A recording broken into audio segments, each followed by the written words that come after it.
how to add cracked games to Steam. So hey everyone, welcome back to the channel.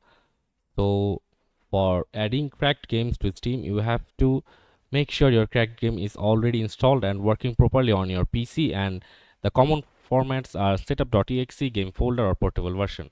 And after that you have to open Steam, launch the Steam desktop client and log into your account, and then you can add the game manually. Click on games in the top left menu and select add a non-Steam game to my library. A window will appear listing available applications. If your game isn't listed, click browse and navigate to the exe file of the cracked game and select it and click open. And after that, go to your Steam library, click on the new game and select properties. You can rename the game and even set a custom icon or artwork using websites like ScreamGridDB. And after that, you have to enable Steam overlay.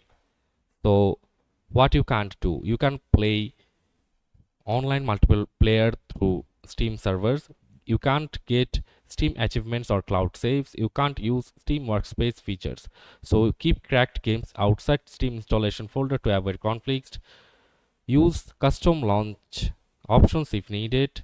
And for better integration, consider tools like Boil or Playwright, Steam alternative libraries. So that's it for this video. I will not suggest you to add any cracked games to Steam. So rest is up to you, and see you on the next video, guys.